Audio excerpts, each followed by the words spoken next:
Hello and welcome to the Claret and Blue podcast. I'm your host, Dan Rolinson. I'm joined by a very special guest. We've got Guillem Balague in the studio today, Spanish football expert, journalist, TV pundit and author of 11 books, but most importantly, Rise of the Villans. Yeah. Inside Unai Emery's Aston Villa Revolution. It's a big old chunky book, that, isn't it? Open it. What do you think of the font? Oh, nice. Yeah, See? Clean. I mean, it could have been smaller with smaller font.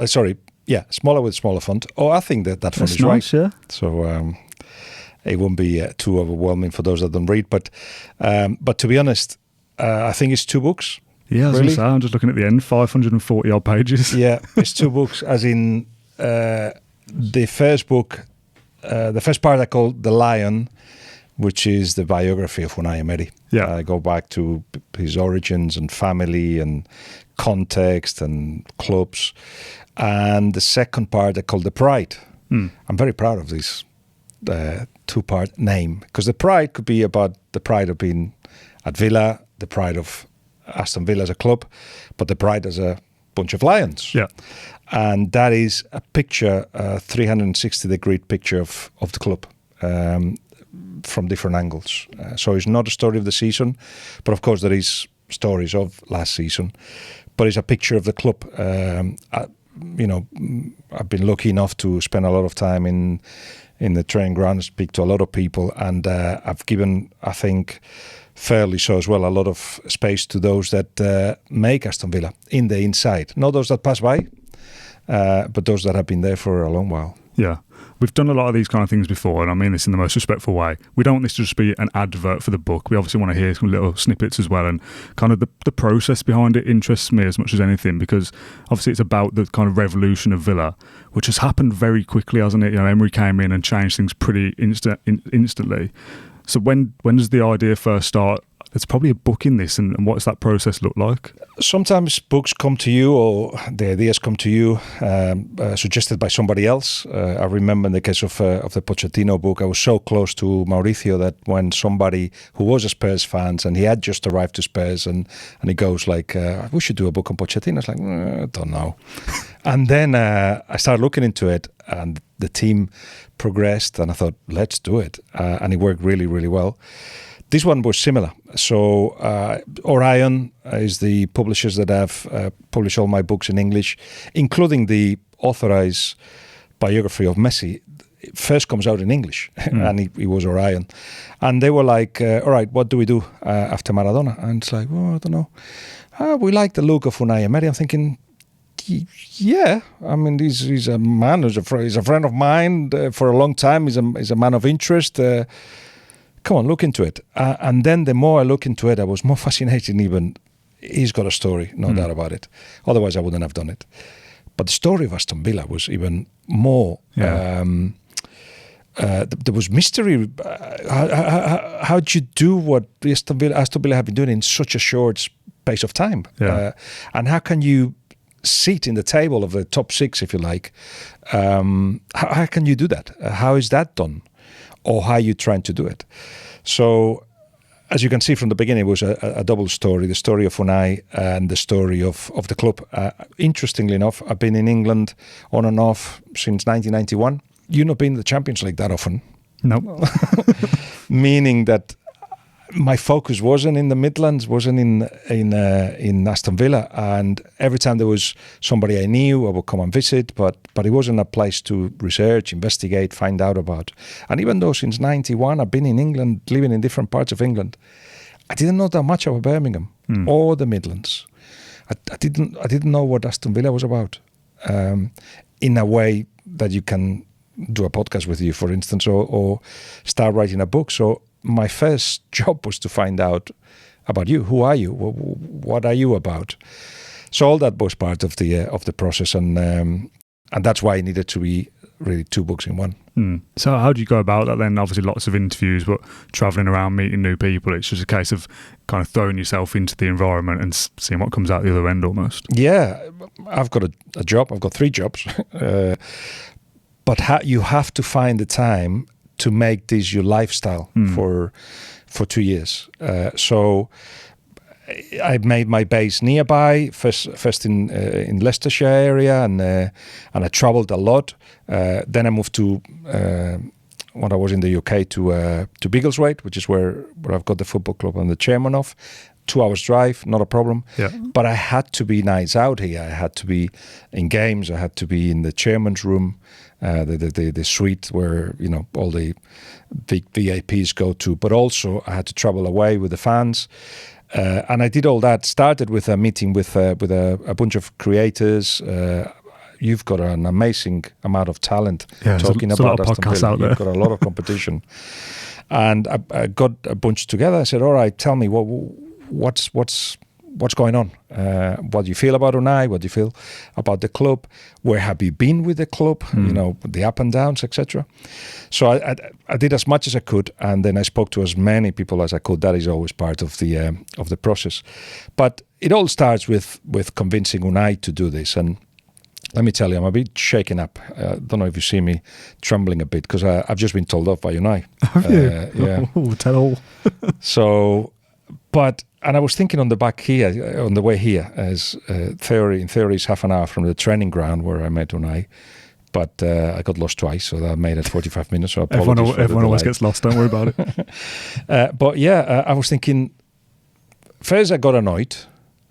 Then I thought he's right, and then I thought, actually, this tells you a little bit about the now, and also how football results, performances are lived in the inside and in the outside. Yeah. I'll tell you what happened. I had lunch with Unai yesterday and in the canteen, and at some point everybody left and it was him and I chatting. And I was hearing what he was saying about now and the performances and what happened in the summer. And I swear I didn't have my journalistic hat on. It was just a friend asking questions like, "But what do you do if you try the same thing and it doesn't work? If you feel it doesn't work, what do you do? What is the thing to do?" By the way, questions that have been asked 100 times and are in the book. The answers are in the book, but you keep trying to find out more. Yeah, because the context is different as well, isn't it? When you're writing the book, Villa are successful in the Champions League, whereas this season specifically hasn't started great, has it? Yes, but at the same time, there was up and downs of course, last season. Yeah. With, even in a good season, there was the draws at home and all that. Crystal Palace at Wembley. Crystal Palace every time. Yeah. But yeah, so the answers are similar and still are in a way similar. But my conversation, or how I was adding to that conversation, because most of the time you listen to Unai, I listen to these people, I don't want to intervene. I drive the conversation forward or sideways or whatever, but it's about them. My opinion doesn't count. The kind of chat I was building was to do with, deep down, with Aston Villa being in crisis. I never mentioned crisis. I never said, I did say there's something missing here, and he gave me his version of it, whatever. And then we talked about him signing books at some point and doing a picture today. Mm-hmm. So I came back to the picture today, and he did the press conference, and I waited outside the press area, and he was trying to say, it just seems like we're in a crisis, and the kind of questions I get asked in the press conference have to do with that. But, the season has just started. And I just went like, yeah, you're right. I mean, the season has just started. Crises are starting earlier and earlier these days. Yeah. Well, he says, you were talking about crisis yesterday, weren't you? I was like, well, I didn't mention crisis. Yeah, but you were giving me all the about, things are not going well and da-da-da-da-da and all the negativity. And I thought, okay, this is in the counterway here. I thought I brought in from the outside the kind of feeling many of us have, or having listened to podcasts or read people or social media or responses to any post I put in. They see it in a different way. So when you try to bring the outside in, sometimes they say, just don't give me rubbish. Yeah. And that's what I got from him. It was like a big telling off. You're one of them, you're a journalist. And I'm like, when he says you're a journalist, it's an insult. Because you're friends, because right? we are close. So yeah, sorry, I'll go on about it, but it's like I've just been told off, and it's like the picture. Let's do it here, and the photographer and his assistant were set somewhere else, and they had to rush to the corridor to take the picture. Come on, picture, come on, I have to go. I thought, oh, right, okay, I got him upset now, but at the same time, as always with these things, and I could tell you so many moments of people that are very, very close with me in football, and all of a sudden they stop answering my messages and my reaction to it, generally insomnia. In this case, it was like, he's not in a good mood, I just better go. Because I think he's saying to me and to everybody else who's accessory, I suppose, is let me do it. Let me do what I have to do. Yeah. The rest, it doesn't count, really doesn't. So yeah, in some ways that is encouraging as a fan. I mean, the cynical side of me says, well, that sounds like a manager under pressure, and right. He's a bit kind of angsty, but rightly so. Right, Villa haven't started the season well. I am absolutely not Emery out, and we're not having that discussion. But some parts of social media are: has he taken us as far as he can, and is it time for a change or whatever? I'm not. That is not my opinion. I like the idea of just leave him to it then. We've kind of lauded him as this genius for the last couple of years to get us into European competition for 3 years in a row. Let the man do his job. And I get that it's hard for him to do his job given the financial rules and all those kind of things. But as you say, sometimes just if things aren't quite working on the pitch, let the manager just change things and find our feet. It is 5 games ultimately. Yes. If we're still having these conversations after 25, that's different. Correct. But it's the outside and the inside, the difference here. The outside, we're thinking, God, why is this happening? And we don't have all the answers. And we see that there is a lack of energy, whatever.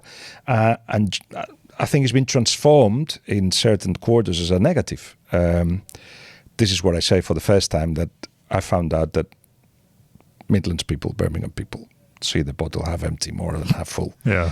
That is a given. That is a fact. And this is where everybody switches off now, but I do think that creates a type of personality, not bad or wrong, but right or wrong, but a type of personality. And perhaps he has felt that, I don't know, but he was thinking, we don't feel like there is negativity, pressure, yeah, but it's like stress to humans. Yeah, bit of stress is good, a lot of stress is good, excessive stress is bad. They're not in that place at all. No. They obviously need results, because he's the first one ahead of a big game against Sunderland and the Europa League, which is so important. He needs now better performances. He sees an improvement, but he doesn't have that negativity that perhaps me yesterday I brought into Poddymoor Heath. So apologies for whatever, however that affects Unai's mind frame. Well, hopefully not at all. Yeah. No, we all feel it though, and I think because we can only live on the outside. You watch 90 minutes of football and it's not very good.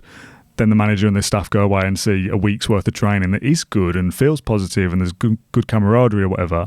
But why that doesn't translate into the games is the frustration, isn't it? Yeah, and if I must say, the book will help to put the context. If you start reading the book, you'll see the amount of work that's put in.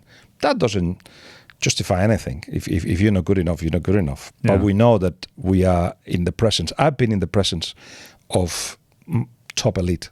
Every time I walked into Poddymoor Heath, for me, was walking to NASA. Yeah. Because there is a specialization, there is science, there is analysis, a lot of analysis. There's hours that they put in, and whoever leaves before 5, everybody kind of turns, like, when you go into in one of these Western bars and everybody turns. It's the same thing if you actually leave before 5. So there is all that, and you'll see that he's always found a way. Yeah. Always found a way. Up till this point in his career, he's always found a way. The bad ones don't last very long, generally, do they? No. So you've got 2 choices. If you weld is black and white, choose which color you want to see. Probably black right now. If you actually want to find out a bit more how a club works and the machinations behind the scenes and the thinking of how to turn a bad dynamic, then you can read this book or listen to him, or just wait for him to come out with whatever it is that he's going to come out with. Just as a kind of theory from the fan perspective, those rather intense meetings, a lot of analysis, it's very like heavily laser focused on we're all in this together, and that's a good thing. But can that kind of go too far the other way? This is a lot, like we're not playing well at the moment. When the results are going well, it's easy to sit through meetings and hear things, but when it's not, is it maybe difficult to, I've heard this before and it's not quite working and it's a bit jarring? How long he's been around? 3 years this November. Is it? Yeah, that's right. So how much of the squad remains from then? Yeah. Half of the squad is gone. The other half has been around, have improved. Yeah. So they only need to look back at the last 3 years and see how much they've improved and what the job is to improve. And I don't think that's a filter. There's 50% who, for whatever reason, did not accept the changes, were not good enough, or had to be sold. They're gone. Those that, as you suggest, perhaps feel that it's too much, they're gone. The ones that are there is 50% that are like, all right, what's this about? Still, some of them who just arrived, or those that still haven't clicked, but I've seen it on him and him and him, and I want to do that. Yeah. And then those that have, as I said, improved already. So is the methodology. And he would always choose people that can put it in practice. So think like him, that's the coaches. And I find out that the meetings have got now 26 coaches and 25 players. But that's how football is going. And then the squad also has to be molded, or at least chosen in a way that people that want to learn.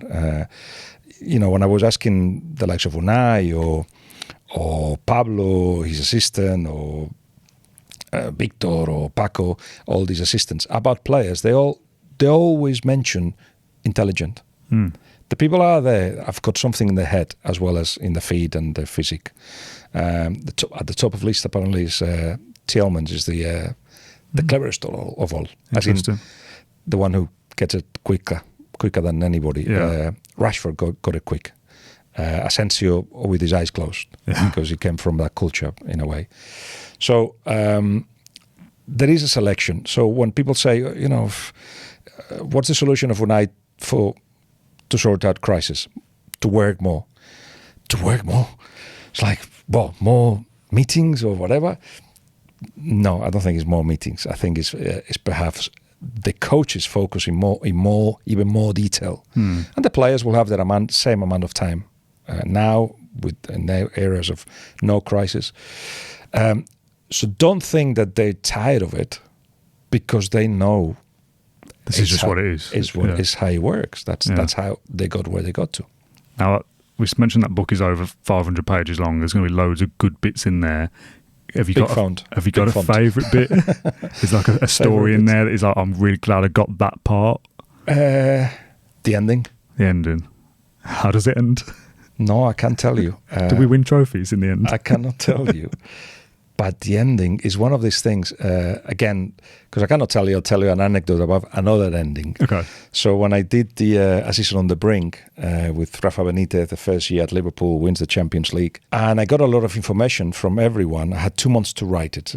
Basically, I partied with Xabi Alonso's family in Istanbul, and then went to bed like at 6, and 1 hour later my agent said, we're doing a book.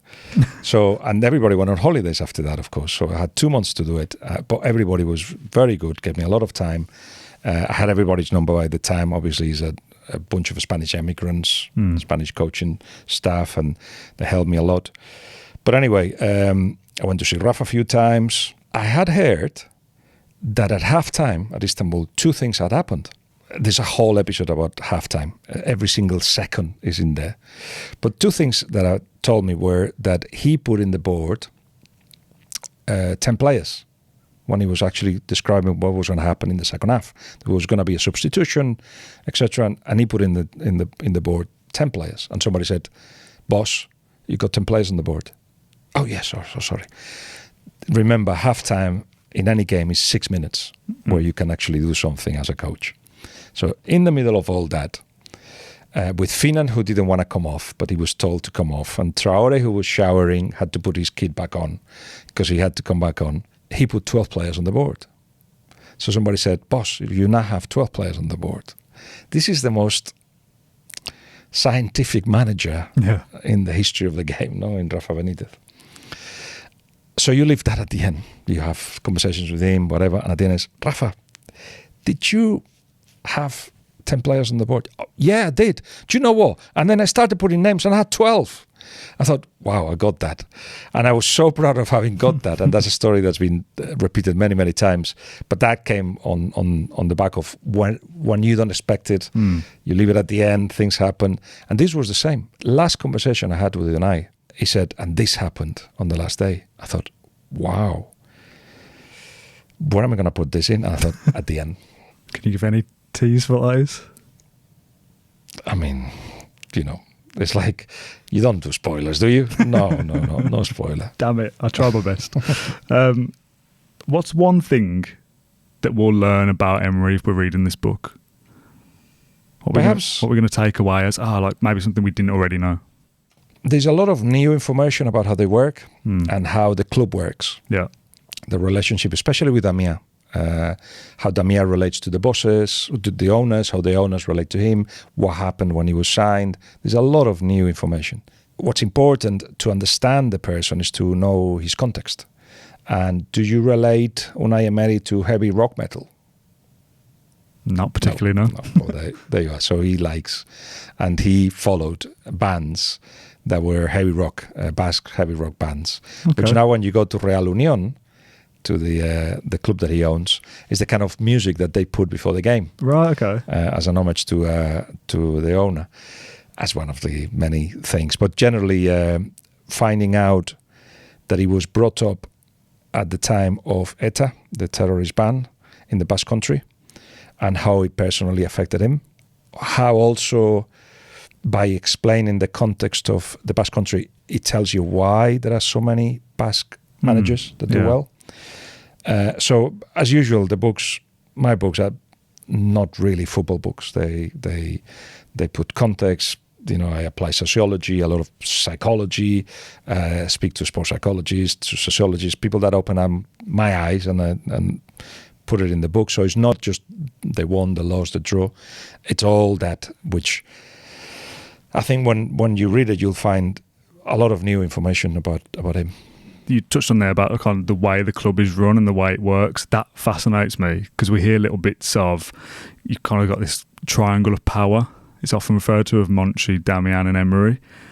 How does that work? What does that look like in practice? I would say Damien Unai, they're all the time. Monchi has obviously travels a lot. Quite clearly, the profile of the players is chosen by Unai. Quite clearly, the role of Damien, it's so polyphacetic. It was just the one who was going to help him settle and make sure that the context was right and protect him. All those things that he didn't have at Arsenal, and he learned that at Arsenal, and he didn't have at PSG. And Damien has ended up doing so much. And that's the thing about getting to know how things work. You find out that it's not about tactics. It's about managing people, but not just managing players and not just managing the entourage of players. It's managing the people in the club. So Damien became a bridge between those that were there before Unai and the ones after. And of course, there's a lot of detail on how Damien and Unai work in the day-to-day. Damien is there all the time.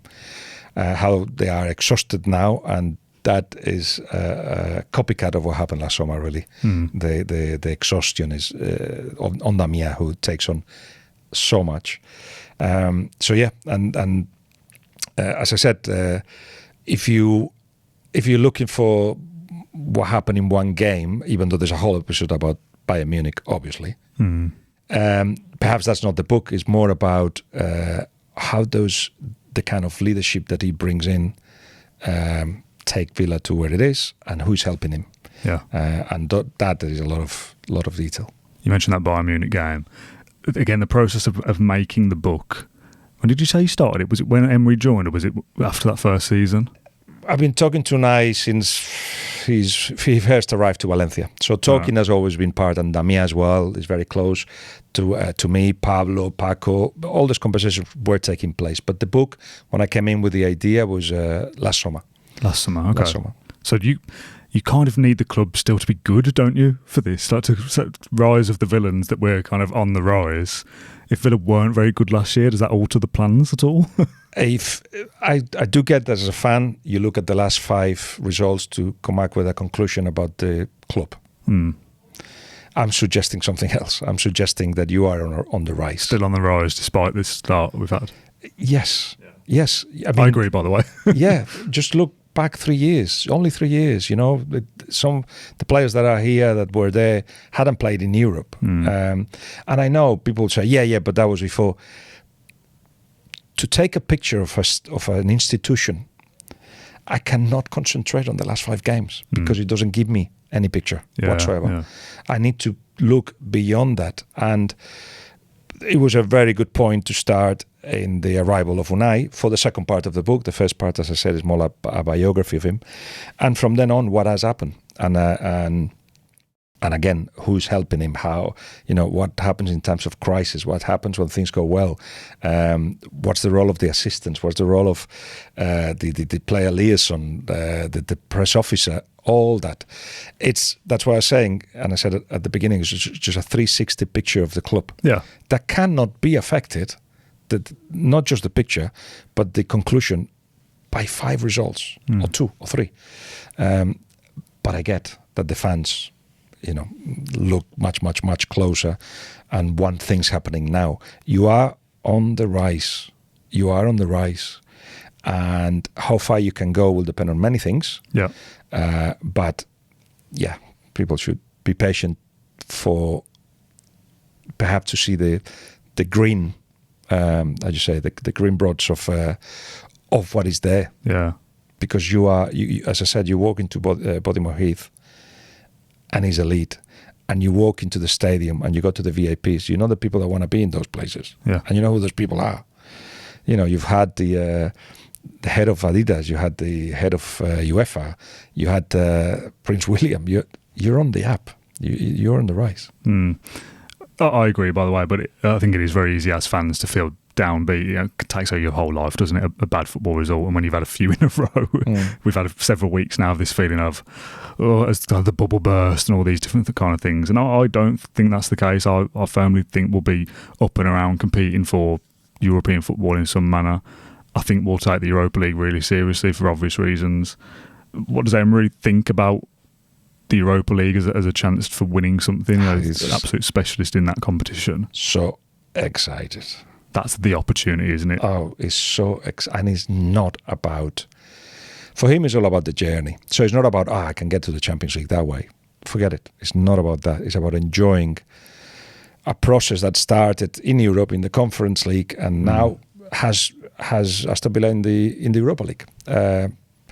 And he knows, obviously, everybody's looking at that as, you've won it. Are you going to take us to win it? But he doesn't mind people thinking that way. Yeah, I'll do my best. I'll work the same way I've always worked, put a lot of hours, blah, blah, blah. But it's very exciting. It's going abroad, meeting new because I heard many fans talking about the trips abroad and being to new places. And for the coaches, it's the same. Yeah. It's a new team to analyse, which for some, analysis, oh God. But that's the life. Yeah, so, that's what I like. Yeah. We don't know much about this team. We heard about this player, this manager, but let's look into it. And then that moment, which I first heard it to Pep Guardiola doing the book together, saying there's a moment which I got it. That's the way. And it's not just one way, but it's like, if we do this and this and that, it's kind of like a puzzle. Or chess. Yeah. We do this and that, and Unai likes those 10-minute fast chess games that he does sometimes anonymously. Does he? I didn't know that. Yeah, so you may have played against him. I'd be terrible at chess. I will know you then. But yeah, that excites them. And going abroad, and 16 years that he's been playing in Europe. 16 years, and he hasn't lost an ounce of enthusiasm about being part of that world, because Europe is what's made him. Yeah, and he's got the chance to prove it again. So I really hope he cracks it this year and we finally win something. Is it about winning though? Yes and no. I've had this discussion before, because for clubs, so we saw last year Palace win the FA Cup for the first time ever, I think. Newcastle United winning something for the first time in a generation or two. So people are saying, like, that's what football's all about, right? Winning something. But for the clubs that don't win anything, does that mean all this is futile then? Like, I've supported Villa for 30 years, but we haven't won anything. So has my support not been worth it? Like, has it not been worth it? Like, do you know what I mean? Do you want to finish 12th and you want to win the FA Cup? Or well, we keep getting asked, do you want to do what Spurs did? Finish 17th but win the Europa League? I mean, I always think if you finish 17th, you're going to lose a lot of games, and we all feel negative about it. But knowing that you're going to win something at the end of it, kind of. I put that in the book because I spoke to him about it, and I said to him, if you win the FA Cup, you'll have a statue outside the stadium. Yeah. But if you take Aston Villa into the Champions League 5 consecutive years, they'll love you, but you won't have a statue. Oh, I don't know. You might. Only Champions League? No. Why the statue is the homage of the fans, really, even though it may be paid by the club or whatever, is to say to the fans, this is a legend that made us win. Yeah. But the club and him, it's all about consistency and delivering performances that take you into Europe, and see what happens. And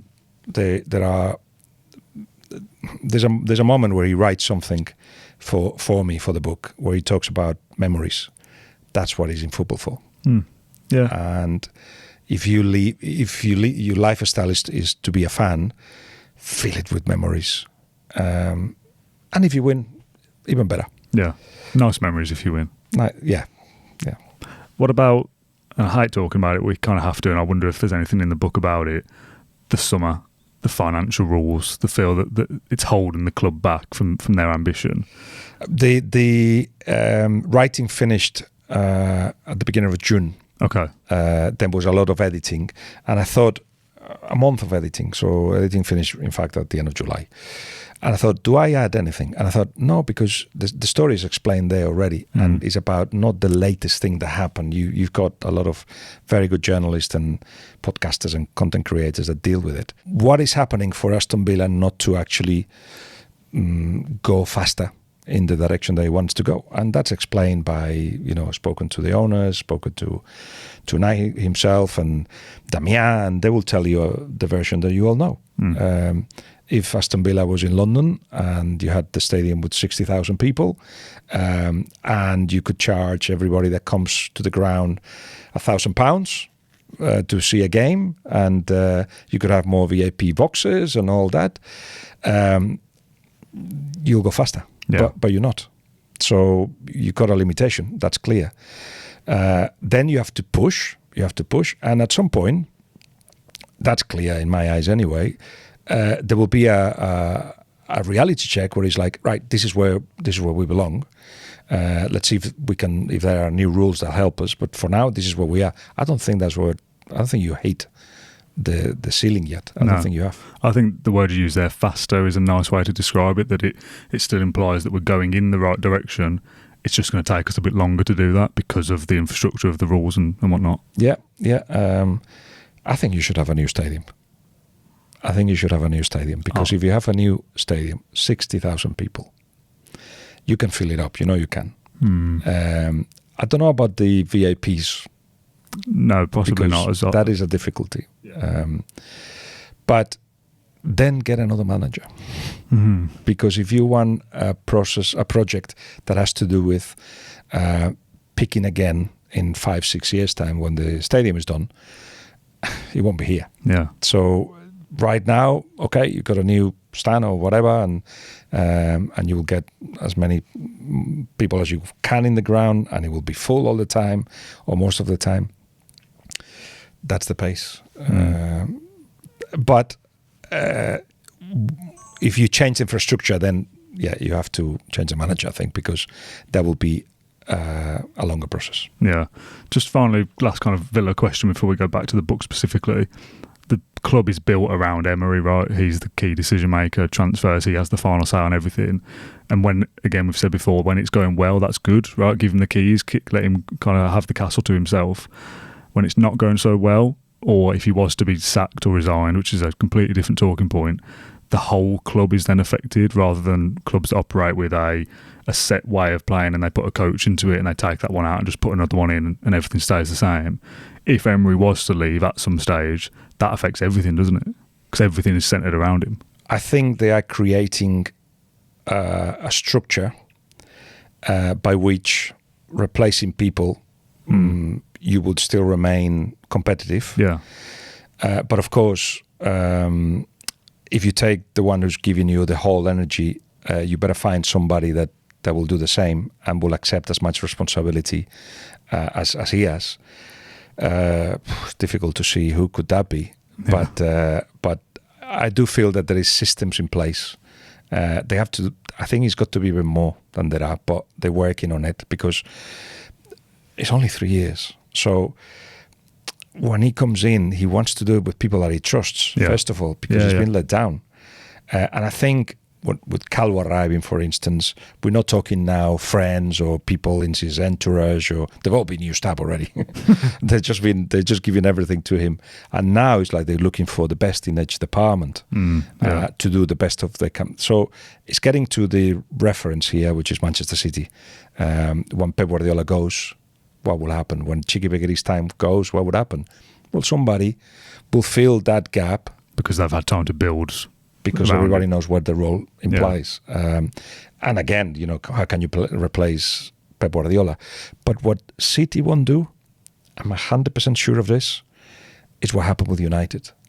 Alex Ferguson goes, he knows what he's leaving behind, but the club didn't, because the club wasn't dealing with the club.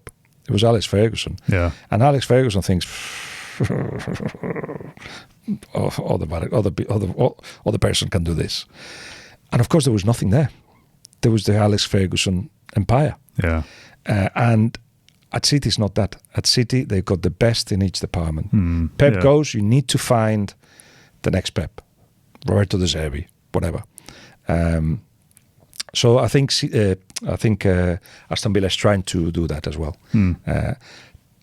It's taking a while because, as I said, it's a process of I'm going to bring who I trust, and now it's like, can I bring the best at each job? Yeah. Just on the book then, you've got a couple of events that you're putting on for fans to come with special guests and whatnot. Do you want to talk through the first one that's available, and we'll put all the information on the podcast anyway? I'm looking forward to it. I did books like every 2 years in a period of time during 5-6 years, and I toured with the books, and that was the best part of writing a book. It was so much fun. So on the 15th of October we are the Wheaton Arms, and nice. I think you will be glad to come for different reasons. I mean, we've got a comedian, we've got a musician. I'll be talking about the process of writing the book. But in the second part, I'm going to bring backroom staff, and some of his assistants. Interesting. To come and tell the story, because you don't hear from the player liaison boss or the head of media, or people that have been there and they've got 100 stories. Yeah. So those will be the guests. Today I was in Poddymoor Heath booking them up, and I will announcing them soon. And I hope to see you there. Okay. Well, we'll share all the information in the podcast description if you want to get involved with one of those events. Where can we buy it? Is it available in an audiobook? These are the FAQs I've been getting. Yeah, audiobook will be done. Are you doing that, by the way? I'm doing the introduction. Okay. Because that's my voice, and then I disappear from the book. So I do that to explain why I'm doing what I'm doing and how it came up. And then it's interesting this. I was given 3 for the audiobook, which has to be recorded next week. I think it's recorded. The book comes out next week, and it will be in all the bookstores and Amazon and all that. And of course, in the event, we will have books, and I'll sign them if anybody wants them signed. But I was given 3 voices for the book. See what you think of this. And the 3 voices were British men, sounded like middle class, whatever. Yeah. I thought, can I have a woman? So it's a female voice, and then they gave me 3 female voices: British, middle class, Can I have a Brummy? So I got 3 different tones of Brummy, and I got the middle one. So I got a an actress who is a Brummie and reading it with a Brummie accent. I said, don't hide it, just go for it. Nice. And that's is that a real person? It's not like AI or anything? No, it's a real person. Okay, yeah. It is a real person. Okay, nice. Yeah, nice touch. I like that. I was going to say, have you got a Brummie to do? Because if not, I could do it for you if you want. Had to be done. That's really good. I'm really looking forward to sitting down properly and reading it. Thank you, then. It's going to take me a while. I'm not a speedy reader. Big font. No, Big font. It's nice. I'll put some images on screen or whatever as well. Hopefully, because I got 2 or 3 tricks. Because I read literature, so I put those tricks into that. Hopefully, you won't be able to put it down. Yeah, that's the key of a good book, isn't it? That's the greatest review ever, isn't it? Couldn't put it down. Finished it in 3 sittings or whatever. I also want to say a quick thank you for giving us a couple of copies to give away as well. My pleasure. I'm sure there'll be a lot of people that are interested in that. I will share the details of how you can win one of these at the end of the episode and on social media as well. Just as a way to end then, you said you wrote, was it 11 books, I think we said? Is this your favourite? It's the one I've gone the deepest. Okay, interesting. No doubt. The one I've gone the deepest. I love the Maradona book, and my dream, I keep saying it publicly, so I put pressure to myself. I go to the Edinburgh Festival every year. I've been going 10 years, and I want to put a play on of the Maradona book. Oh, okay, nice. Because Maradona, universal figure, and is an amazing guy, or was an amazing guy. But in terms of time, research, relationships, discovery, travel, this definitely is the one. You're an adopted Brummie, an adopted Villa fan now then. Let's see it. I've got a soft spot for what's happening at the moment, and from now on. Okay, nice. Guillem, thank you very much for coming into the studio. Pleasure, Massively appreciate it. If you enjoyed this episode of the Claret and Blue podcast, please do let us know and pick up the book when you can. It's sure to be a great read. So, Guillem, thank you very much. Thank you for watching, and we'll see you soon. So, to win a copy of Guillem's book, Rise of the Villains, we're giving away 2 copies, one in the podcast and one on Twitter. Simply, all you need to do is subscribe to the Claret and Blue YouTube channel and leave a comment on this episode, preferably something nice. And I can already hear the people saying, I only listen on Spotify or Apple Podcasts. Just go over to YouTube. Even if you don't normally watch the podcast, hit the subscribe button, leave a comment saying, hello, I listen on Spotify, and you'll be entered like everybody else. Best of luck, and we'll be picking our winner during the Bologna post-match show on Thursday. So get entered whilst you have the chance.